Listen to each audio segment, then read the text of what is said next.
So, as I have mentioned to a number of you on my previous teachings, that I have in my own personal study been looking at the book of 1 Samuel, and I've said maybe one day I'll make a movie out of it because it is so action-packed. I thought that I would make a start of a series that I'd quite like to do on overcoming rejection. And I thought we would take a couple of passages from the book of 1 Samuel to go a little bit deeper in this whole subject of rejection. A number of things God has been highlighting to me. And I'd like for this to be the first of a number of series looking at how, as human beings, we can overcome that stronghold, that wound, that entrapment called rejection. Rejection is a really powerful thing, and it goes all the way back into the garden.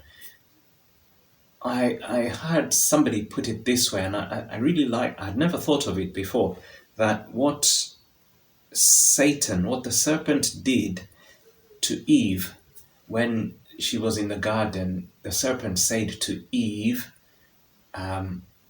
did God really say that you should not eat of the tree that was in fact, actually, what the serpent said literally was, did God not say, or did God really say that you should not eat of any tree in the garden? So he was sort of wanting to lead her. And the woman, Eve, responded and said, well, God did say we can eat any tree, but we are definitely not to eat of the one in the middle. And then the serpent went on to say, God, you will not die. Actually, the woman rather said, we are to eat any tree, but except the one in the middle, because if we eat it, we will die. And then the serpent went on to say, actually, that is not true. Really, he went on to tell Eve a lie. He basically said to her, you will not die if you eat that fruit. In fact, on the contrary, God doesn't want you to eat that fruit, because if you eat that fruit, you will become like him, and you will be able to tell that between good and evil. You will have the same capacity, the same faculties as him, and you will become like God, being able to discern between good and evil. And so, in so doing, really, what Satan was doing, what he was saying really, was God is not working with your best interests at heart. He was painting a picture to Eve that God was not really working for her, and therefore she needed to do something. She and Adam needed to do something, that God was not on their side, and so they needed to do something about that, and they needed to try and, in their own ability, to try and somehow be their own resource. Anyhow, the thing that this preacher was saying, which I'd never heard before, was that in that moment, what Satan did was present to Eve a picture, a false picture, where God had rejected Adam and Eve. Effectively, he was withholding something from them, and therefore he sowed into Eve, into Adam and Eve, something that would have said to her, God has rejected me. This is how he's treating me. He is not really caring for me. He's not really interested in me. He's not looking out for me. And in that moment, when Eve and Adam, really, when they believed Satan, they believed the serpent, and they chose to eat the fruit, actually what Eve said in that moment was, I was deceived, and therefore I ate. And therefore, in that moment when they were deceived, it's like that rejection really took hold. It was like a seed that went into the ground and has been in the world ever since. Really, that rejection that was in Eve's heart, first, that she felt she was deceived, and she then felt that God had rejected her, which was not true. That then made her act. She then responded in a certain way in which she felt, well, I better do something about this. And then, as a consequence, we see rejection coming into the garden, in that when God confronts them, Adam immediately begins to say, well, actually, this woman whom you put here with me, it's like he disowns her, which is in itself quite a painful rejection. She's the reason why all this has happened.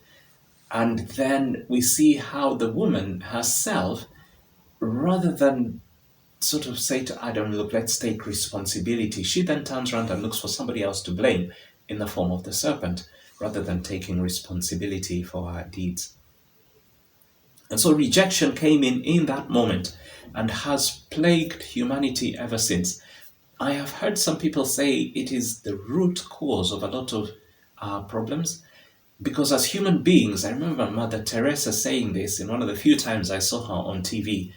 She said, the whole purpose of the human being is to love and to be loved. That actually God created us for love, and in other words, to be able to receive love, and God created us to be an agent or a vehicle through which His love can be extended to other people. So you can see how rejection is one of those things that Satan would want to use to completely undo or undermine what the God's plan for His creation is. Because God is loving. In fact, before we jump into 1 Samuel chapter 8, let's go to Psalm 145, which is an amazing psalm. And in that psalm, Psalm 145, there are a number of verses in this psalm that are just so beautiful and so clearly paint a picture of who God is, of His nature, of His character. And this psalm, I love this psalm because it is literally like David says, this is the God I know, this is who He is. And I'll start from verse 8, because the whole of it is just amazing. In fact, let me start from verse 3. This is what it says: Great is the Lord and most worthy of praise. His greatness no one can fathom. One generation commends your works to another. I love that verse. In other words, there is no end to the praise that's going up to God from generation to generation about His goodness. It says, one generation commends your works to another, and they tell of your mighty acts. They speak of the glorious splendor of your majesty. And I, this is David who wrote this, will meditate on your wonderful works. They tell of the power of your awesome works, and I will proclaim your great deeds. They celebrate your abundant goodness and joyfully sing of your righteousness. And then this is it. This is where we begin to see He really gets to the core of who God is. He says in verse 8, the Lord is gracious and He is compassionate. He is slow to anger and He is rich in love. Some translation says He is abounding in love. So He is gracious, in other words, full of grace. Graciousness is this quality where somebody extends goodness to something that is not deserving. That's what grace is. When you're extending grace to somebody, it's like they don't deserve it, but you're going more. I have had it described this way, like the difference with mercy. Mercy is where you're giving somebody, or rather you're withholding something that they deserve, because we sin, and therefore our desert, if you like, is the punishment from God. And so mercy is where you withhold that punishment, but grace is where you give something to somebody who does not deserve. Anyhow, the Lord is gracious and He is compassionate. He is slow to anger and rich in love. And then it goes on to say, the Lord is good to all. That's good and evil. He is good to literally all. He has compassion on all that He has made. All that He has made, He has compassion on. In fact, there's a verse that says He doesn't take delight in the death of a sinner. To him, he doesn't take delight in it. You can think of the worst of people who've ever walked this earth and they've died. Even to them, he doesn't take gladly their death, because they are made in his image. He still has a compassion towards them. There is something in his heart that says, this is my creation. This is part of who I am. And that is God. That is his heart. He is full of love. And so you can see how what the enemy would want to do, he would absolutely see as a loathsome thing, as a thing that he absolutely hates, is this whole thing of love. The whole truth about God being love, to him, it is something he finds very offensive, something so reviling, something he cannot understand, he cannot comprehend. And yet, it is a thing, funnily enough, that defeated him on Calvary. It was Jesus hanging on that cross because of his love for you and me that brought about his defeat on Calvary. He absolutely hates love. And that is why, really early on, we see in the garden that the first things he wants to really put into Eve in her spirit is God doesn't really love you. He's not really working for you. He has an ulterior motive. He just wants you maybe to be a slave, to be constantly enslaved to him, just doing what he wants and not enjoying life. And there are many people who see Christianity as just doing what God wants and not really enjoying life, and it's just slavery. But that could not be further from the truth. It is actually in the world where people are enslaved, but actually, as Jesus put it, the one whom the Son sets free, that the Son, i.e. Jesus himself, that one is free indeed. And so my intention with this series on rejection is really for God to liberate us from this horrible thing. It actually comes from the pit of hell itself. It's a construct of Satan, because he was rejected in heaven. He rebelled against God. He had this amazing position before the throne of God, where he was God's cherub, the covering of the throne. And then he got rejected. So that rejection now is what he then wants to dump on the rest of us as humanity. But God is still the same. He hasn't changed.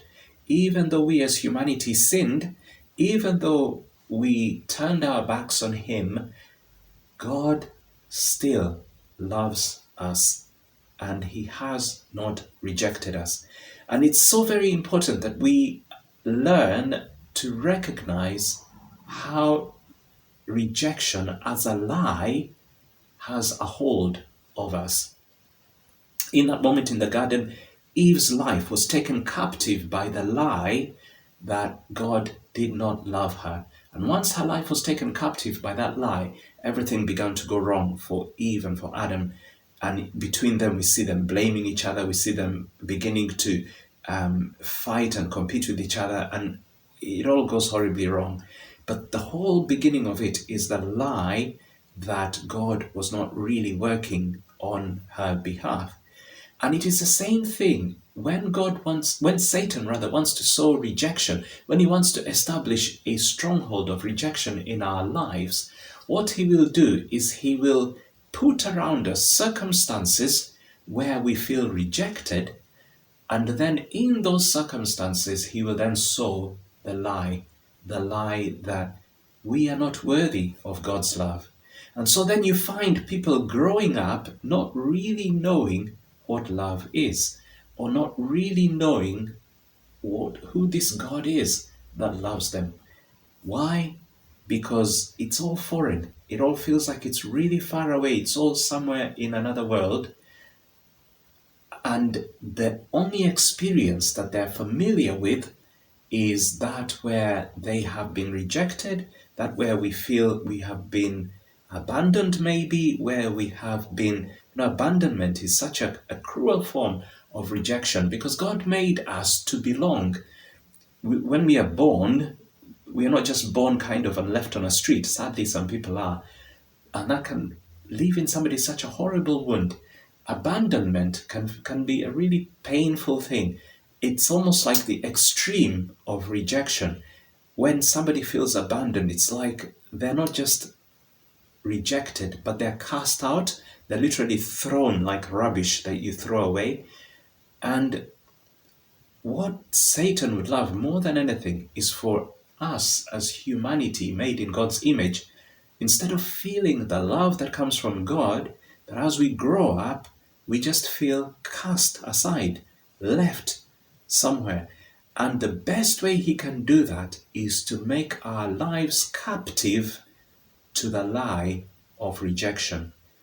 Once your life is captive to this lie that I am no good, that I do not deserve, that I am worthless, once we are then taken captive by that lie, we begin to move away from God's love, and God's love begins to recede more and more, and then we begin to act out of this sense that there is nobody looking after me.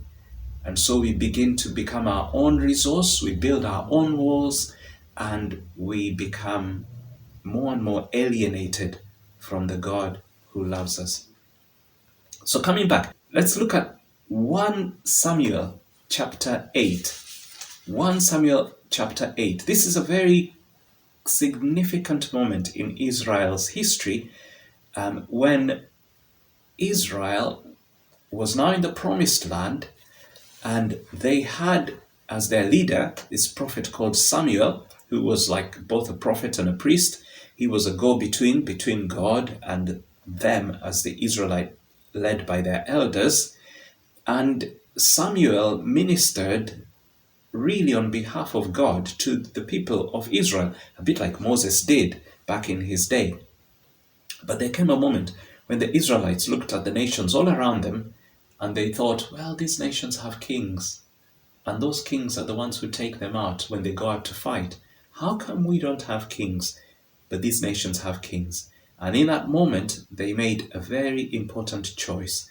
This choice would be consequential in their history. They made a choice to reject God as the king over them.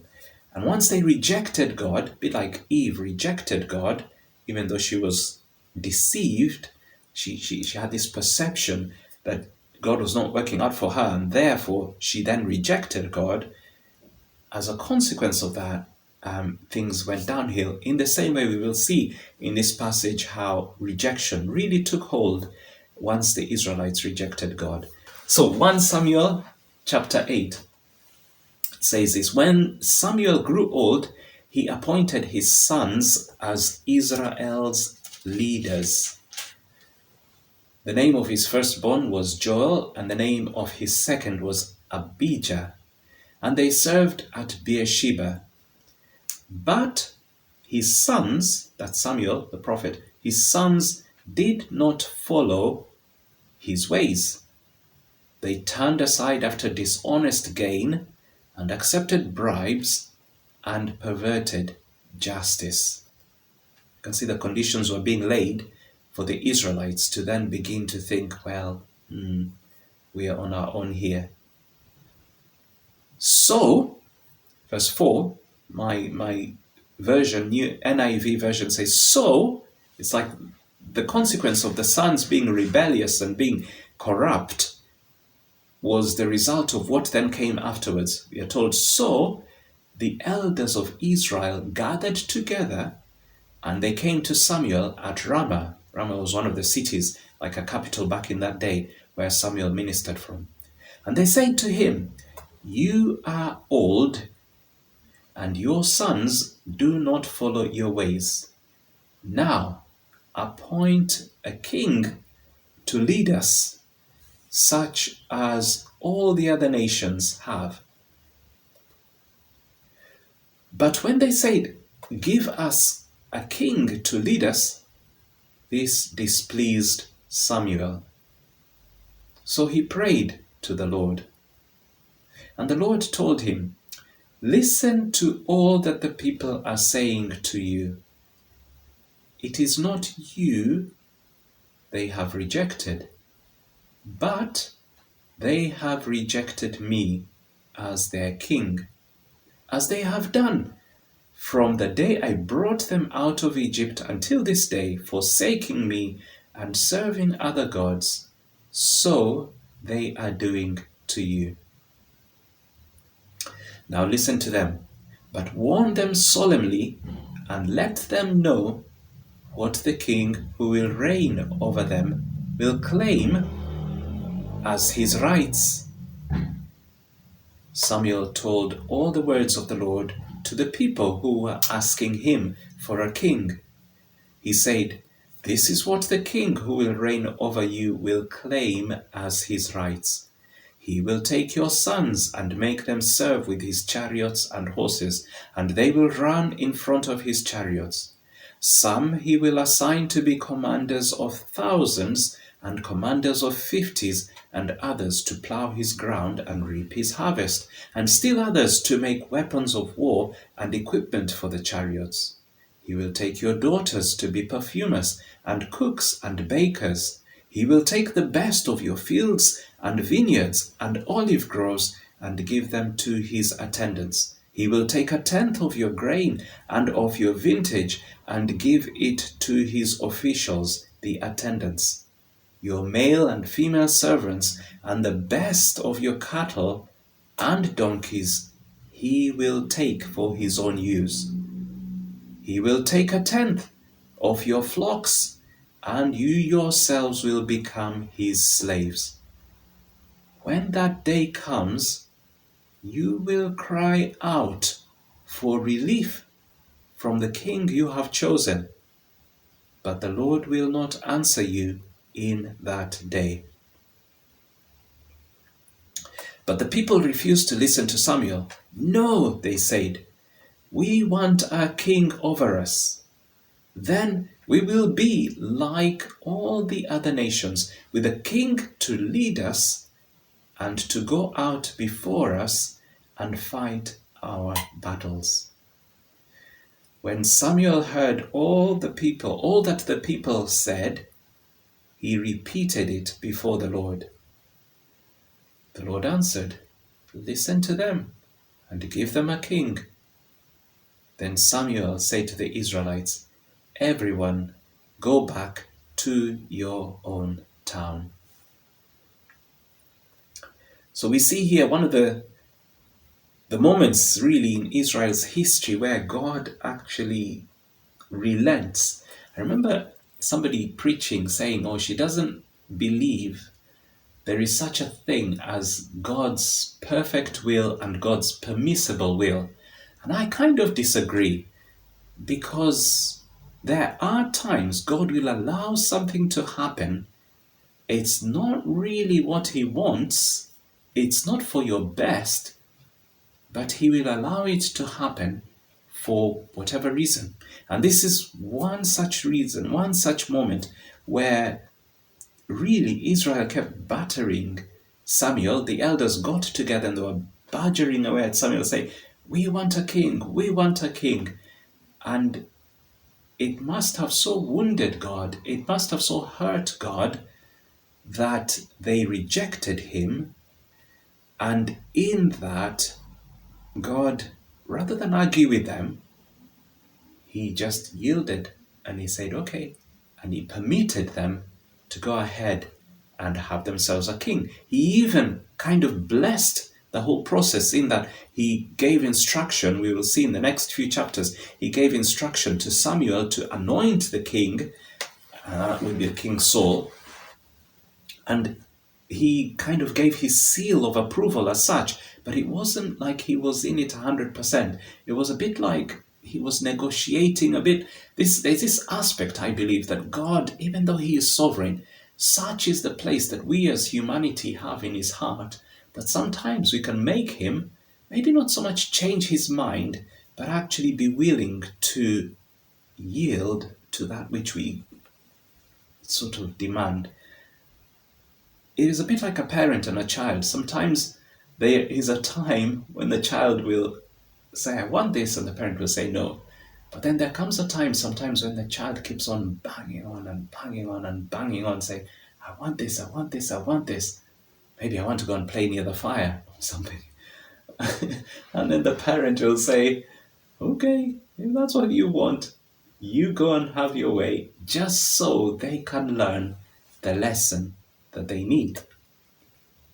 I want to just stop there because in the next chapters, I don't want to spoil it for you, we will see how Samuel picked a king and how the whole rejection thing just became like a cloak over Israel from this moment on.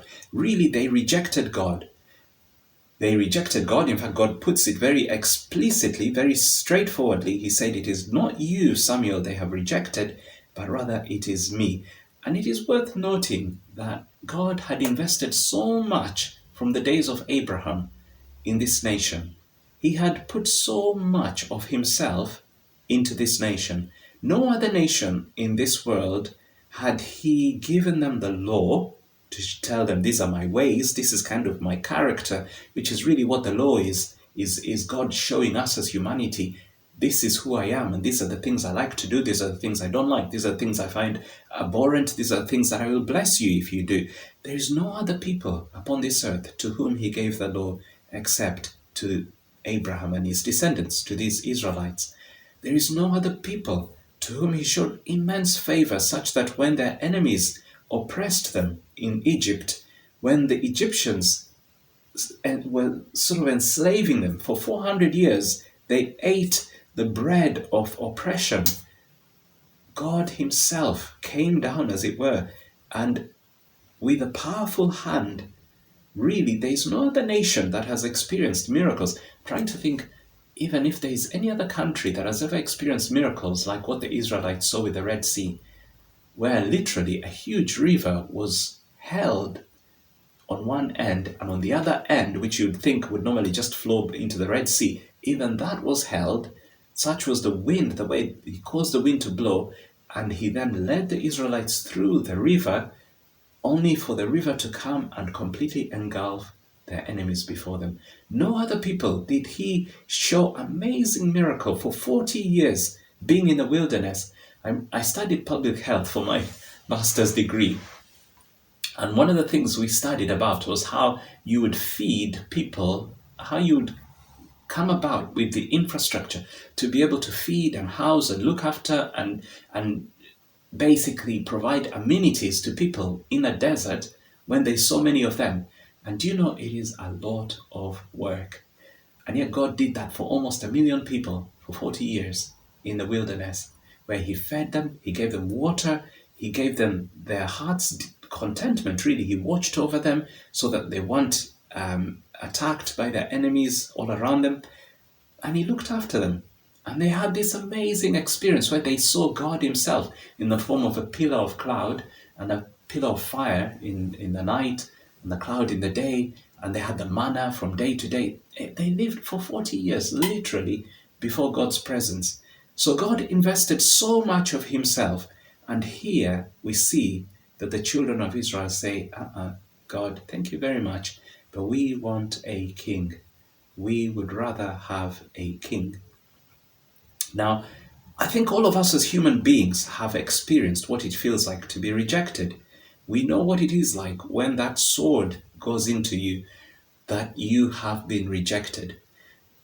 And I was reflecting on this, thinking, why is rejection so painful? What is it about rejection that makes it so very painful? And I came to a conclusion, it's because we have been made for love. And then you're denied the very thing that you were made for.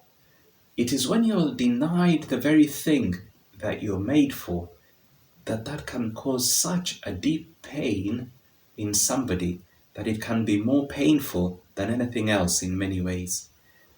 So I want to just say that it is worth noting that in the Garden of Eden, Eve was given a perception that God had rejected her. Here also, we see the thing that motivated the Israelites to want a king, as in to reject God and want to choose a king. In verse 20, in fact, verse 19, the people said, no, we Don't care what you say, Samuel. We want a king over us.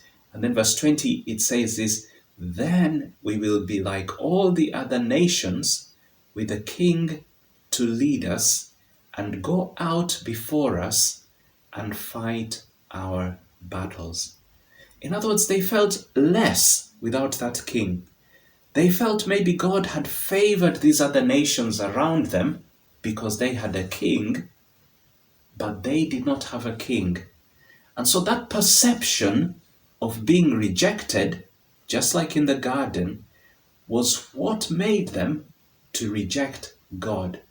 Just like the way Eve perceived that God had rejected her, and then that then made her to disobey and effectively reject God.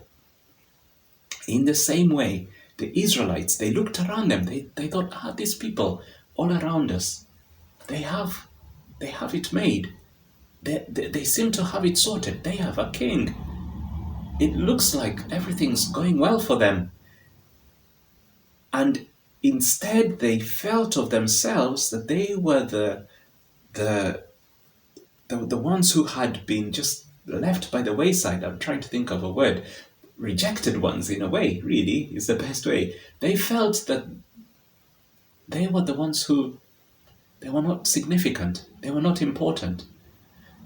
And who would have been behind that lie? You can imagine that would have been Satan. And once they did that, they then began to act out of that foundation of feeling rejected. Once you're rejected, one of the things we will see in successive weeks as we look at this is that rejection is a little bit like a tree. There is when it forms the roots, it goes down into the root, the person feels rejected, and then it begins to grow and grow and grow and grow and grow and grow until you begin to see the fruit of it, where the person then begins to reject other people, and rejection becomes like everything about their life. They feel rejected, consequently they reject other people, and they end up rejecting even maybe that which is precious to them. Rejection is a horrible thing. You can see why Satan would be very pleased to be a master of it. And the thing with rejection is that when we feel rejected, sometimes, in fact, I believe very often, it is the perception of rejection that does the work. It might not even be that we are rejected per se, but if that tree of rejection is working in our life, if that stronghold of rejection has taken root in our life and it's beginning to bear fruit, somebody can walk past us in the morning and fail to say good morning to us, and we feel rejected. Just like the Israelites here, they looked around themselves and they saw these kings and they thought, all these nations have kings, we don't have a king. And they felt left out somehow. They felt kind of like they were missing out on something. They felt that they were the ones that were rejected. Maybe God was withholding something from them, a bit like in the garden. And then that perception now is what drove everything, because they then felt, well, if we have a king, it will all be okay. It is the perception of rejection that I just want to say can be just as powerful as rejection itself. It's not to negate the fact that we do go through rejection. One of the things we'll be doing next week when we look at this is looking at how rejection can actually take root in our lives and how it forms those roots, those manacles, the way it goes into those very fundamental, those very foundational aspects of our life.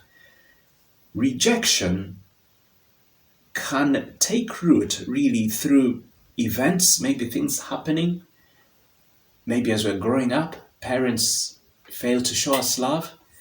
Maybe as we are in a situation, maybe in a country where we are the enslaved and we're rejected, we are a rejected people. It could be that maybe when we are in our teenage years, that maybe we are surrounded by peers who think we are weird, we are strange, and then in that moment Satan comes in with the lie saying, you're a nobody. But sometimes it can be that there's no particular incident of rejection, but rather the perception of rejection, where Satan comes with a lie and says, but they don't really love you, or God doesn't really love you, because if he did, would he really do this, or would they really do this? And then once that rejection begins to take root, it then begins to grow and grow and grow until it brings out fruit. I want to finish by saying, my message will be quite short today, yay, by saying, just as Samuel said that that king whom they would choose to have ruling over them would end up pretty much taking them for a slave, he said, didn't he, from verse 10, this is what the king who will reign over you, he will claim as your rights, he will take your sons and make them serve with his chariots, they will run in front of the chariots, some will be his commanders, commanding 50s, some will be plowing the grounds, he will take your daughters to be perfumers and cooks, he will take the very best of your vineyards and your olive groves and give them to his attendants and take a tenth of your grain, your female and male servants will be herding his cattle. You can see this picture Samuel presents of just slavery. Really, that is what rejection seeks to do in our lives. It seeks to colonize and it seeks to enslave. So when we reject God and instead we choose rejection to be our master, which is what the Israelites did here really, is they rejected God and chose rejection to be their master. This feeling of, these nations around me are a lot better than me, that then became the thing that was driving them. And once that became their master, it begins to demand from you. There is this sense that actually rejection begins to demand, it begins to enslave, not just you, but your children. Notice how Samuel is very careful and very, very deliberate in saying how it's not just you that will be enslaved, but it'll be your sons, your daughters. This is the thing with that generational curse of rejection, that actually it's quite a horrible thing. It's quite an enslaving thing. Rejection doesn't just affect one generation, but it goes down from generation to generation. What starts with a perception, a seemingly innocent perception that I'm being rejected, can end up becoming a real stronghold that pervades even down a family line, right down to generations afterwards. The exciting thing, the good news after bringing all that, is if we look at Isaiah 53, it's good to end on a positive note. In Isaiah 53, we see here very clearly that Jesus became that rejected person, that object of rejection and ridicule, so that we need not carry rejection any longer. What we are being offered in the salvation that God is extending to human beings is, let Jesus take that rejection on the cross, so that you no longer need walk underneath that umbrella of rejection, and you can begin to know my love. You know, I've come across many people who don't really know what it is to be loved.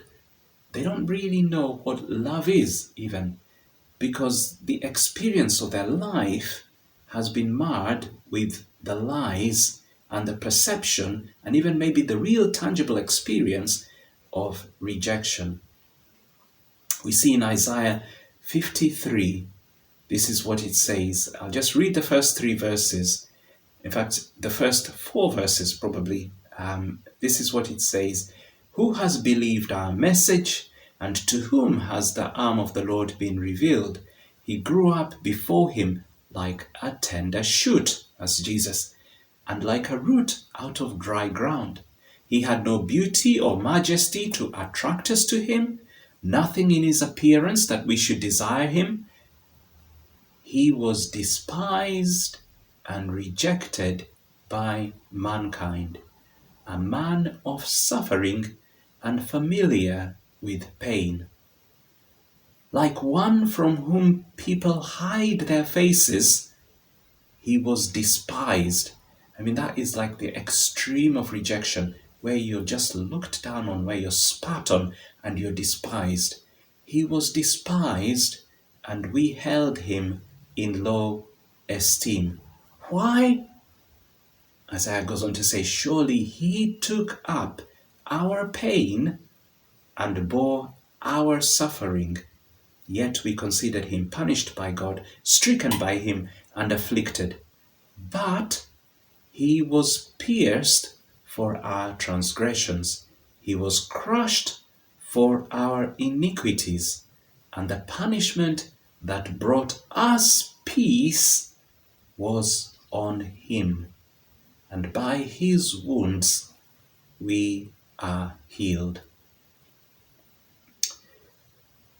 All we like sheep have gone astray, each one has turned in his own way, but the Lord has laid on him the iniquity of us all.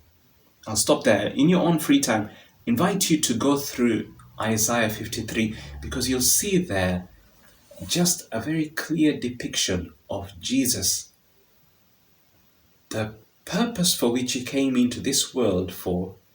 In a funny odd way, he came to be rejected.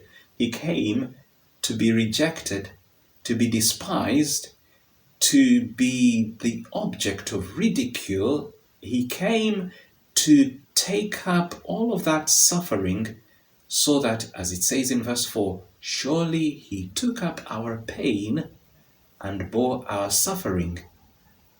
Even though we thought he was being punished by God, stricken by him and afflicted, but it was for us. He goes on to say, he was pierced for our transgressions, he was crushed for our iniquities, and the punishment that brought us peace, this is God's ultimate intention, is if you're under that curse of rejection, God's intention is for you to give that rejection to Jesus, hand it over to him, and in exchange receive the peace.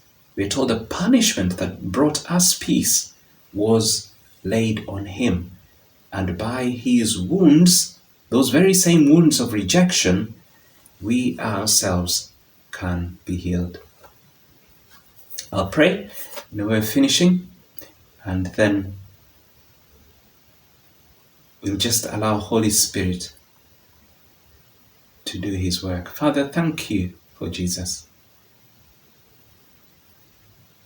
Thank you for the hope that he gives us in this world where there is so much lovelessness, where there is so much rejection. And in saying that, Lord, I come before you and confess, even in my own life, that I am tainted. I can see the effects of rejection. I can see the consequences. I can see its roots. I can see how it has formed and built itself into something in my life. And that something then puts walls between me and you, so that it becomes difficult to know your love in a tangible way. I thank you for Jesus. Jesus who has broken down every wall. I thank you for Jesus who was rejected and who bore those wounds of rejection so that we need not carry them anymore. Father, today we choose to put ourselves on the path to freedom from rejection. And as we look at your word and we look at the hope that it gives us, I pray that, Lord, those walls that we have built around us, that encapsulate us, that protect us, we think from the harm that's out there, but actually all they do is stop your love from getting in. I ask, Father, that you can give us courage as we look at this subject to begin to pull down those walls, maybe even allow ourselves to be vulnerable before you, so that your love can truly come into our lives. Forgive us for rejecting you. Forgive us for rejecting those in our lives, our families. Forgive us when we've rejected those who are in your creation, in your image made. We are asking, Father, that we can change course. You can liberate us from the bondage, the kingship, the slavery of rejection, and set us free into the liberty and the freedom that your love brings. I pray it in Jesus' name. Amen.